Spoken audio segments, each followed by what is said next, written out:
سلااو لە سەررجەم بینەرانی کەناڵی گەلی کوردستان و بەرنامەی ئێواران من شات خەلیلم بە یارمەتیا و کارانمان لا بەرنمەیەکی دیکە ئێواران با دیداریەوەی ئازیز شاد بووینەوە هیوای تەندروست باشی لە ساغیتان بۆ خوازین ئومێ دەکەین ئێوارێکی پڕخێر و بەرەکەتتان هەبێ ئازیزانی ئێمەوە کە هەمیشە بەرنامەی ئێواران هەک بەکەیتڕە لا کۆمەڵەیەک بابەتی گرنگ پێک هاتووە بگومان بۆ سەرەتاش باس لە بابەتێکی زۆر گرنگ دەکەین ئەویش پلان و کارەکانی ڕێکخراوی چمکە هەڵبەت با میوانداری زۆر بەڕێز و ئازیز دکتۆر شوان ئادەم ئەیڤس کە بڕێزیان سەرۆکی ڕێکخراوی چاودێری میدیای کوردی چمکن باس و خواستمان دەبێت لەسەر ڕێکخراوەکە و کۆمەڵێک کار و چالاکی دیکە لەگەڵ دکتۆر شوان سڵاوت لێبێ ئێوارەت باش سپاس ئێوارە باش چۆنی حاڵ وەزع چۆنە من باشم ئێوە چۆنن ئێمە باشی نەگەر جەنابەت باش بیت لەگەڵ سەرما و باران و ئەوە تەرزێکی باشی شەبارە وەرگاگرم ماشەڵە بارانەکەی خۆشە زستانی ئەم ساڵیشمان خۆش بوو ئەم بارانەشی بەسرا هاو بارانێکی عاشقانەیە لە ڕۆژی زۆر باش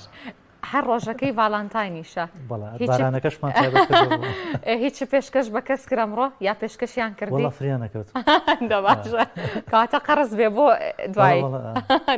بێ نافەت باشە دکتۆرگیان با سەرەتا باسێک لە ڕێکخراوی چمک بکەین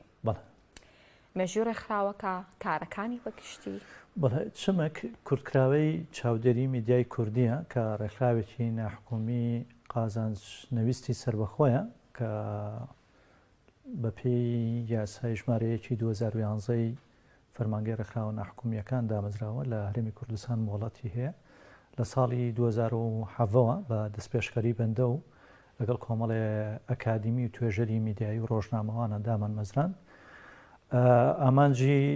ڕێکخراوەکە ئەوە بوو کە لە کوردستانە هەستمانە کرد ناڕێکی و پشێوی و بێسەرۆبەریەکی زۆر لە ئیشی ڕاگەن ڕۆژنامەگەریە هەبوو و بە پێویستمان زانی کە ڕێکخراوێکە بێ لە نزیکەوە چاودێری ناوەڕۆکی میدیایی بکە هەم لە ڕووی یاساییەوە هەم لە ڕووی ئێتیکیەوە و ڕێگەچارەی گونجاو پێشنیاز کە بۆ ئەو کێشە و گرفتانەی کە ڕوبڕوو ڕۆژنامەوانانە بنەوە ڕوبڕووی بەرهەمێنەران و بەکارێنەرانی میدیای کوردی بنەوە بۆی لە ساڵی 2007ەوە دامان مەزراندووە و لەو ساتەوە تاوەکو ئێسا کۆمەڵێ پلان و پرۆژە و پرۆگرام سەرپێخراون ئەگەر چی ئێمە سەرچاوەیەکی داهات و داراییمان نییە کە بتوانێت بە بەردەوامی بڵێن بۆمان دابین بکرێ فیسەبیلی ئەوەی بتوانین پرۆژەکانمان بکەین ئەو پرۆژانەی کە کراوە بە هاوبەشی و هاوکاری بووە لەگەڵ لایەنی دیکەیە کە ئەوان با بڵێن لایەن نمادەکەیان گرتوۆتە ئەستۆ و یامەش لە ڕووی مرۆییەوە و لە ڕووی ئەو پلان و پرۆژانەی کە هەمان بووە سەر پێمان قستووە لە دیارترین پرۆژەکانمان ئێمە وامان کردووە میدیا وەکو کێشەیەک بناسیێنین بە تایبەت میدیای کوردی کە لە ئێستا بەڕاستی کێشەیەکی گەورەیە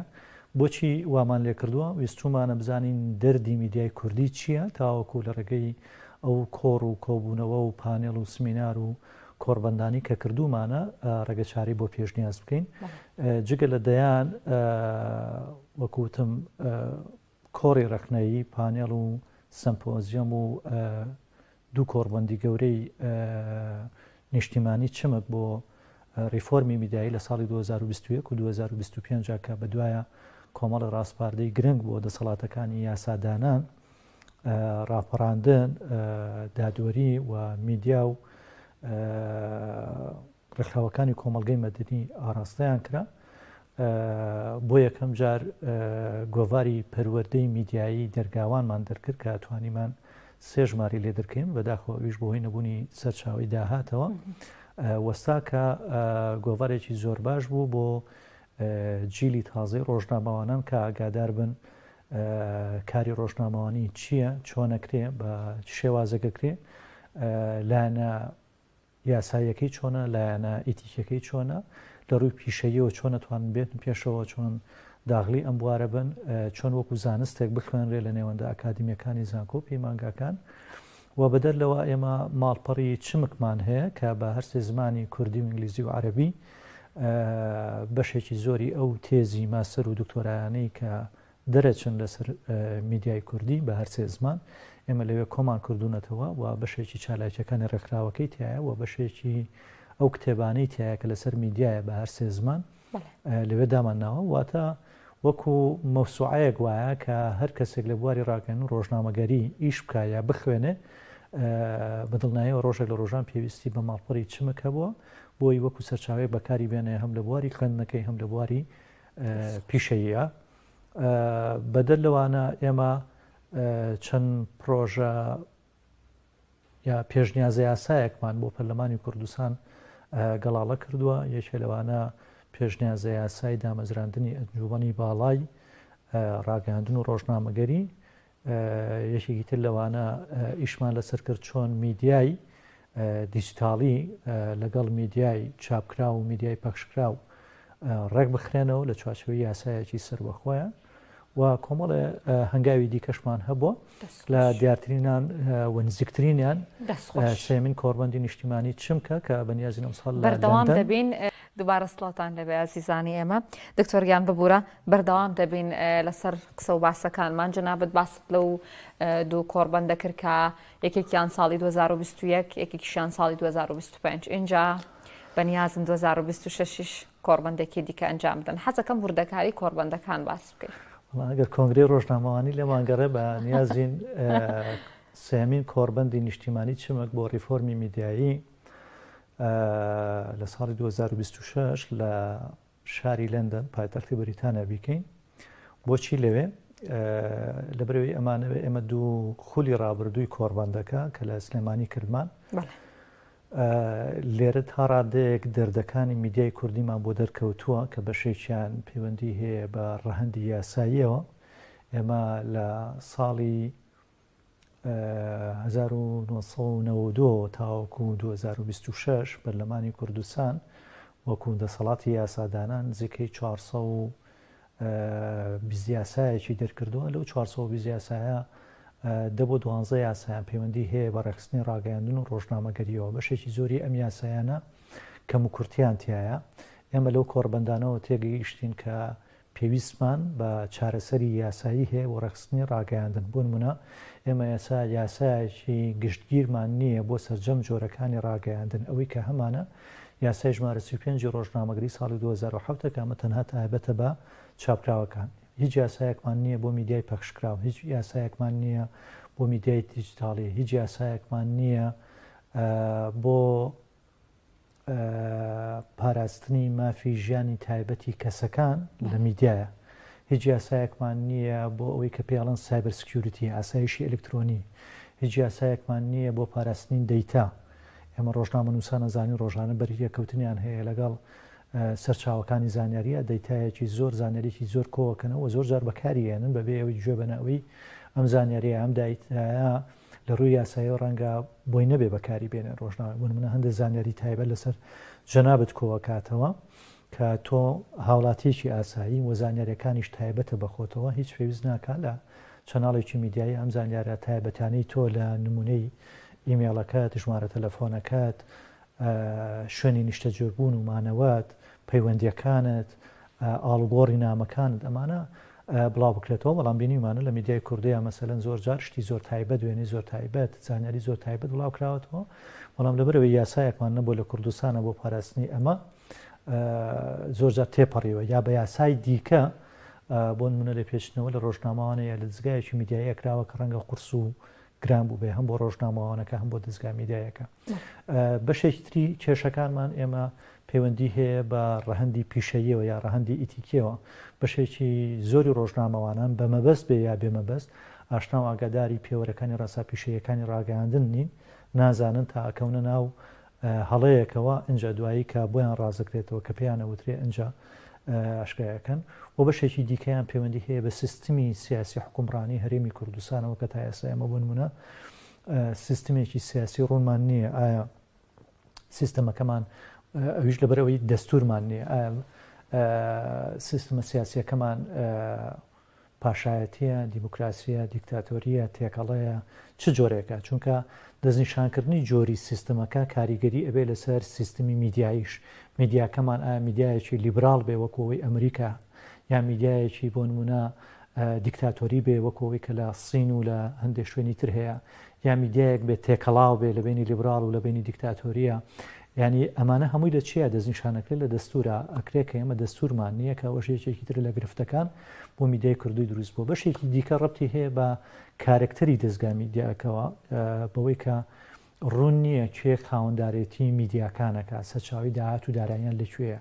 چونکە ئێمە لە کوردی شتێکمان هەیە لە بۆیە پێت دەڵێن مامە بۆی چۆلەکەیەکم بۆ بگری دەستگایەکی میدیایش کە دامەزرێ لە خۆڕادا نامەزرێ ئەبێ ئامانجێکی هەبێ کارنامەیەکی هەیە لە پێناو ئەو کارنامەیە ئیشەکە و هەندێک جار ئەم کارنامەیە ڕەنگە دژ و پێچەوانە بێ لەگەڵ یاسابەرکارەکانی هەرێمی کوردستان لەگەڵ پێوەرەکانی ڕاستاپیشەیەکانی ڕاگەیاندن بۆیە گرنگە ئەمانە چی بکرێ ڕێک بخرێتەوە چه خاوەنددارێتی دەستگایەکی میدیاییەکە مەرجەکانی چین بە چه شێوەیەک لەکوێ مۆڵەت وەرەگرێ سەرچاوی مۆڵەت وەرگرتنیش لە کوردستان کێشەیەکی دیکەیە سە بەشێکی دەستگا ڕاگەیاندنەکان لە سندیکای ڕۆژنامەنووسانی کوردستان مۆڵەت وەرەگرن بەشێکیان لە وەزارەتی ڕۆشنبیری مۆڵەت وەرەگرنەکەەوە مەفروض وایە تەوحید بکرێت یەک بکرێتەوە لە یەک شوێنی دیاریکراوە و ئێمە لەو کێشانەوە پێشنازی کۆمەڵە شتمان کردووە چێلەوانە دامەزراندنی ئەنجومەنێکی نیشتیمانی بۆ ڕێخستنی ڕاگەیاندن و ڕۆژنامەگەرە گەری کە بەرپرس بێ لە ڕێخستنی ناوەڕۆکی ڕاگەیاندن و بەرپرس بێ لە مۆڵەت پێدان و مۆڵەت لەسەرنەوەی دەستگای ڕاگەیاندن و لە ڕێخستنەوەی ڕۆژنامەوان چونکە ئێستا وای لێ هاتووە هەر کەسێ کە لە پیشەیەکی دیکە و بوارێکی تردا شکست دێنێ حاضر بەدەستترین پیشە کە دەستی بکەوێ لە کوردستانە هەڵبە دەڵێم ڕاگەیاندن و ڕۆژنامەگەریە ئێتە ناوە بەبێوێ ئاگاداری یاسابەرکارەکان بێ بەبێوێ ئاگاداری پێوەرەکانی ڕێساپیشەیەکانی ڕاگەیاندن بێ بەبێوەی وەکو شاعیر دەڵێنە دەرسی مەکتەبێکی خوێندە بێنە ئوستادە پەلی گرتە بێ ئێت لە بوارێکی ڕاگەیاندنا ئیشەکە و هەڵی زۆر گەورەکە و دواتر بەسەر خۆی و دەستگای میدیایەکە و شوێنە شاشکێتەوە کە لەوێ باشە دکتۆرگیان ئەوەی کە زۆر بە گرنگە زام لەگەڵ جەنابەت باسی کەم ئێمە وەکو شانازیەکیش دەبێت باسیکەین کە بۆ یەکەم جارە دامەزراوەیەکی ئەکادمی و میدیا یاخود ڕێکخراوەکەی ئێوەیان جەنابەت وەکو دکتۆرێک بەشدار دەبیت بە فەرمی لە جێگەیەک لە شوێنێک لە شتێکە کە جێی شانازیە بەڕاستی ئەویش داڕشنەوەی پێڕەوی ناوخۆی دامەزراوەکی وەکو بیبیسیە اینجا باسێکی ئەمامان بۆ بکەن سپاس دەکەم وەڵا خۆشبەختانە ئەمە یەکەمین جارە کوردێک یا ئەکادمیەکی کورد یا توێژەرێکی میدیایی یا ڕێکخراوێکی تایبەتمەند بە بواری میدیا بانگێش دەکرێ بۆ هاوپەیمانێتی ڕێفۆرمی میدیایی کە بارەگاکەی لە شاری لەندەنە و لە زانکۆی گۆڵسمسە کە لەوێ سنتەری توێژنەوەی میدیایی زانکۆکە ئەم هاوپەیمانەتی هەیە ئەم هاوپەیمانەتە ئیش لەسەر چاودێریکردن و ڕێخستنەوەی میدیای بەریتانیەکە بە پلەی یەکەم زۆرجار هەڵمەتی گەورە و گران ڕێگەکە بۆ ئەو پرسە یاسایی و ئیتیکی و پیشەیانەی کە ڕوبەڕووی میدیای بەریتانیا بێتەوە لە دوایین چالاکیانە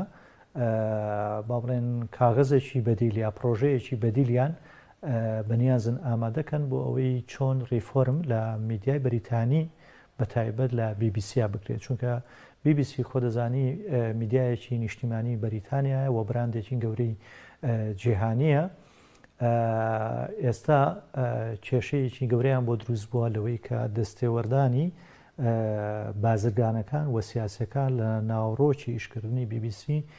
وای کردووە BBC ئەو کواڵەتی جارانی نەمێنێ یا وەکو پێویست ئەوە نەبێت کە ئەوان هەڵبەت وەکو خەڵکی بەریتانیا وەکو دامەزراوێکی بەریتانیا لێ ڕازی بن بۆیە ئەوان بە دوای پرۆژەی بەدی لە ئاگەڕێن چۆن چاکسازی لە BBC بکەن لەو چوارچەوەیە ئێستا هەڵمەتێکی گەوریان ڕاگەیاندووە خۆشبەختانە بەندە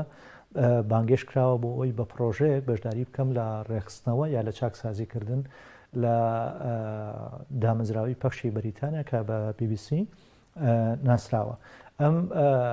با بڵێن پێشنیازنامانەی کە هەن هەمویان وەرەگیرێن و بزانم تا دەوروبەری مانگی سێ ناوەڕاستی مانگی سێ وەریەگرن دوایی پرۆژەیەکی گەوری لێ دروستەکەن و ئاڕاستی پەرلەمانی بەریتانیا و ئاڕاستی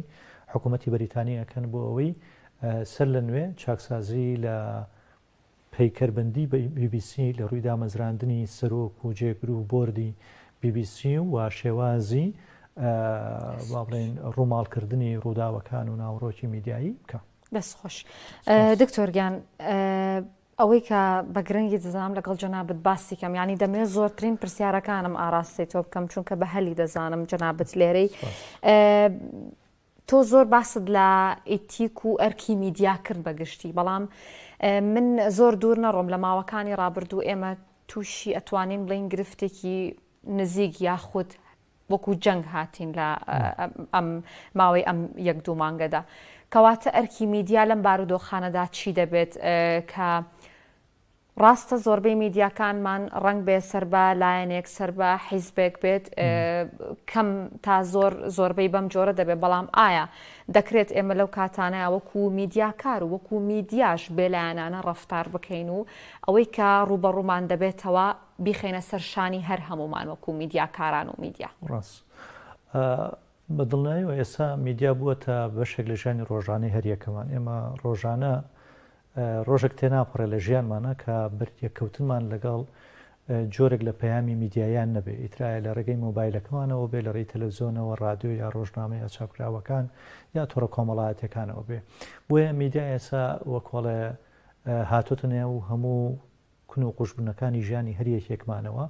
و زۆر جار کاریگەری زۆر گەورەی هەیە لەسەر گۆڕینی ئاراستەی بیرکەوتنەوەمان، لەسەر شێوازی ڕەفتارکردنمان، لە هەتا لە بڕیاردانمانە لە ژیانی ڕۆژانەمانە. میدیا کە هێندە کاریگەریەکەی زۆر بوو بێ گرنگە ئێمە ورتر لێ بڕوانین و ئیشی لەسەر بکەین. بەداخەوە لە کوردستانە ئێمە وەکو ڕێکخراوی چاودێری میدیای کوردی ئەوەندەی چاودێریمان کردبێ میدیا لێرە وەکو میدیا کار ناکە و میدیاش بەدەست میدیاکارەوە نەماوە. یعنی لایانی دیکە هەیە کە نامیدیاییە، ناپرۆفیشناڵە، ناپیشەییە بە بواری ڕاگەیان و ڕۆژنامەگەری، ئەوان دەستوەردانیان لە ناوڕۆکی میدیاییە کردووە و ئەوان ئاراستەی میدیاکانەکەن کە چۆن و بەچ شێوەیەک ڕووماڵی ڕووداوێ بکەن یا زانیاریە بگوێزنەوە یا بابەتێک گەورەیکەن یا بچووکیکەن. ئەوەی کە لە سەروەختی شەڕ و جەنگدا ڕوەیە بارودۆخێکی نائاساییە، میدیا بێ بە هەستارتر مامەڵی لەگەڵا بکە، وەکو دۆخێکی ئاسایی نییە کە ڕووماڵی ڕووداوێکەکە. هەروەکو وتم لە بروی لە کوردستانە بەپێی داتاکانی هەم سندیکا ڕۆژنامەنووسانی کوردستان و هەمەو داتانش کە لە وەزارەتی ڕۆشنبیر و دەرەکەن بەشێکی زۆری ئەو میدیانەی کە هەمانە میدیایەکە ئەگەر ڕاستەخۆ بێ یان ناڕاستەخۆ لەلایەن پارتە سیاسەکانی کوردستانەوە ئاراستە دەکرێن و سەرچاوی داهات و داراییان لەوەیە، یاخود کەسانێکە لە ناو پارتە سیاسەکانان ئەوان با بڵێن ئاراستەیانەکەن. هەر یەک لەمانش کارنامەیەکی دیاریکراوی هەیە بۆ سەرپێخستنی پرۆگرامەکەی. بەداخەوە ئەم کارنامەیە لە زۆربەی ڕووداوەکانە هەتا لە ڕووداوی زۆر ئاسایی لە دایکبوونی مناڵەوە کە ڕۆژانە کرێت کە بۆعدێکی میدیایی هەیە تۆتوانی ڕووماڵیکەی بەبێ هیچ کاریگەریەک لەوێەوە کاریگەری و کارنامەی کەناڵە میدیایەکە کە چاودێریەکرێ یا سەپۆرت دەکرێت لەلایەن ئەلیڤیا باە جیمەوە لەوەشە ڕەنجی یاوەتەوە. گرفتی گەورەی میدیای ئێمە ئەوەیە کە ناتوانێت بە شێوەیەکی پیشەیی ڕووماڵی ڕووداوەکان یا زانێرەکان بکە. تۆ ئاساییە بە باگراوندێکی حیزبی دەبێت با لە ئەندامی حیزبێک بێ، کەس لاری لەوەی نەکردووە. ئێمەکە لە بواری ڕاگەیان و ڕۆژنامەگەری ئەڵێن بێلایانی یا سەر بەخۆی بپارێزین مەبەرمان ئەوە نییە. بێلایانی نابێت کەناڵەکە یا میدیا کە سەر بە حیزبێک بێت. نەخێر، ینی مەبەستمان ئەوە نییە. ئەکرێ کەناڵێک سەر بە حیزبێکی دیاریکراوە بێ، سەر بە بازرگانێک بێ، سەر بە کەسایەتیەک بێ، بەڵام ئەم کەناڵە خۆی کۆمەڵی ڕێوشوێنی هەبێ کە چۆن ڕووماڵی بۆ نمونە ڕووداوێکی وەکو جەنگەکە، چۆن ڕووماڵی ڕووداوێکی وەکو لافاوەکە، کارەساتی سروشتیەکە، ئەو پێوەرانە چین کە ئەو بڕوای پێیەتی. ئێسەخۆوە هەموو کەس دەزانێت بۆ نمونە دامەزراوێکی گەورەی وەکو BBC هەی وڵاتی بەریتانیایە. وڵاتی بەریتانیاش کۆمەڵە حیزبیتیایە، کۆمەڵە پارتی سیاسیتیایە. بەدڵنایەوە ئەو پارتی سیاسی کە پۆستی سەرۆک وەزیران وەرەگیرێ کاردانەوەی ئەبێ بەسەر شوێنێکی وەکو BBC-ە. بەڵام لەناو BBC-ە کۆمەڵە ڕێوشوێنیان بۆ خۆیان داناوە کە ئەوان بەپێی ئەو پێوەرانی کە لەناو BBC-ەوە ستافەکەی کە ئەوانی کە لە ناویا ئیشەکەن ئەوان بەرهەمیان هێناوە، نەگەوەی لە شوێنێکەوە بۆیان نێرابێ بڵێ تۆ ئەبێ بەپێی ئەم ڕێوشوێنانەی ئێمە ڕووماڵی زانیاریە بکە یا ڕووداوێک بجوێزیتەوە. بۆیە ئەوەی کە گرنگە لە کوردستانە میدیاکان خۆیان ڕستێک ڕێسای پیشەیان هەبێ بۆ چۆنێتی بەرەمێنان و پەخشکردن و ڕووماڵکردنی ئەو ڕوودا و زانیارانی کە هەیە کە بەداخەوە لە کوردستانە نیمانە. و بارێکی دیکەش ئەوەیە ئێمە بە یاسا هەندێک شت ڕێک بخینەوە. بۆ نمونە بەڕاستی ئیشی کەناڵێکی میدیایی نییە، ئیش لەسەر کۆکردنەوەی پیتاک بۆ کارەساتێکی سروشتی بکە. چونکە ئەمە ئیش ڕێکخراوێکی بۆ نمونە ناحکومە ئیشی حکوومەتە ئیشی دەستگا و دامەزراوەی پەیوەندیدارە ئێستا وای لێ هاتووە کەناڵەکان هێندەی خەریکی ئیشی نامیدیاین ئەوەندە خەریکی ئیشە میدیایەکەی خۆیان نییە هەنی وای لێ هاتووە ئێستا لە کوردستانە کەس بە ئیشی سەرەکی خۆی هەڵناسێ ینی تۆ چەناڵێکی میدیایی مەفروض وایە لە ڕووی میدیاییەوە ڕووماڵی ئەم ڕووداوانە بکەی یا هەمانجی لەگەڵ ڕێکخراوێک لەگەڵ حکوومەتێک لەگەڵ شوێنێکی معنی پسپۆڕا بکەی کە ئیشی ئەوە بێکە کارێک لە کارەکانەکە بەڵام ئێستا ئیشە سەرێکیەکە میدیا گرتوویەتی ئەستۆ و بەداخەوە زۆر جاریش کە لێرە و لەوێ ئەبیستن هەندێک کەناڵ خەڵات دەکرێت خەڵاتەکەی بۆەوەی ئەوەیە کە پیتاکی کۆکردوێتەوە بۆ ڕووداوێک یا بۆ قوربانیەک یا بۆ شتێک لە کاتێکە خەڵاتەکە بۆ نمونە خەڵاتێکی میدیاییە مەفروض وایە بۆ چی بێ بۆ بەرهەمێکی میدیایی بێ چەند لەو خەڵاتانەی لە کوردستانە دراوە بە کەناڵە میدیایەکان بەرمەبنای ئیشێکی میدیایی دراوە مەسەرەن ئەو راپۆرتە بنکۆڵکاریە بەهێزانە کامانن کە لە کوردستانە لەلایەن میدیاکانی کوردستانەوە کراون و بەرمەبنای ئەوە خەڵاتیان لەسەر وەرگیراوە نایدۆزیتەوە و جگەلەوەش بەشێکی زۆری ئەو خەڵاتانە بە پارە ئەکڕێ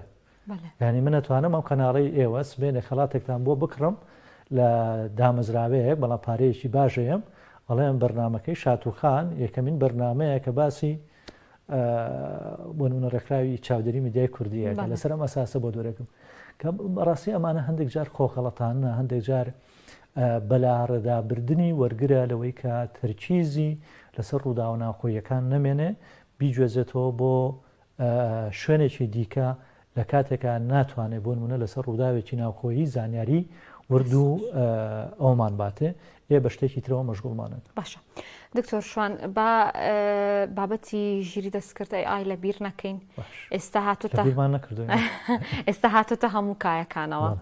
هەموو سێکتەرەکان نازانم هاتوتە سۆدەکەی ئیشی پێەکەن لێرە وەڵی تر تقریبن هەر ئیشی پێکرێ لە هەموو جێگەیەکە